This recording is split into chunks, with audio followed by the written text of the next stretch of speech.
આજથી 3300 CISF જવાન સંસદની સુરક્ષા સંભાળશે. પરિસરમાંથી CRPFના 1400 જવાનોને હટાવાયા. 13 ડિસેમ્બરના રોજ સુરક્ષામાં ચૂકને કારણે નિર્ણય.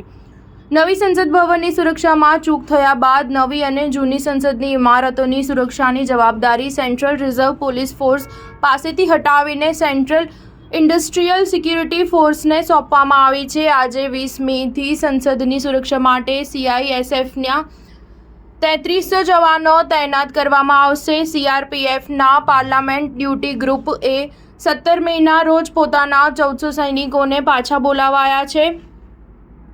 તેણે તેના તમામ વહીવટી અને ઓપરેશનલ સાધનોને પણ હટાવાયા છે, જેમાં વાહનો, હથિયારો અને કમાન્ડો સામેલ છે.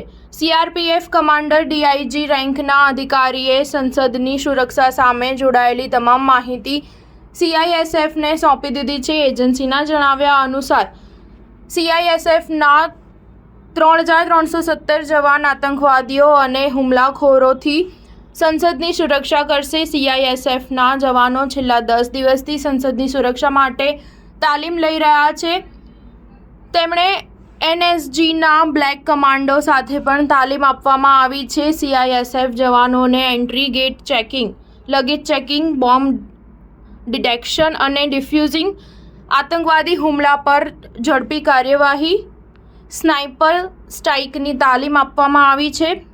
CRPFના એક અધિકારીએ જણાવ્યું કે 17 મેના રોજ સંસદ સંકુલમાંથી બહાર નીકળતી વખતે PDG જવાન દુઃખી હતા, કારણ કે પોતાનું સર્વશ્રેષ્ઠ આપવા છતાં તેમણે આ ડ્યુટી છોડવી પડી હતી. સંસદ ભવનની તમામ એન્ટ્રી અને એક્ઝિટ ગેટ પર CISFના જવાનોને તૈનાત કરવામાં આવશે. આ સાથે ફાયર ટેન્ડરની સાથે ડોગ સ્ક્વોડ અને ફાયર બ્રિગેડ પણ તૈનાત કરવામાં આવ્યા છે. જવાનોને પાસ સેક્શનની સાથે CCTV મોનિટરિંગ કંટ્રોલ રૂમ અને કોમ્યુનિકેશન સેન્ટરમાં તૈનાત કરવામાં આવ્યા છે.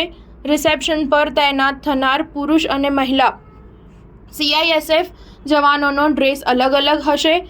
સફારી સૂટ સિવાય તે આછા વાદળી રંગની ફૂલ સ્લીવ શર્ટ અને બ્રાઉન પેન્ટ પહેરીને જોવા મળશે.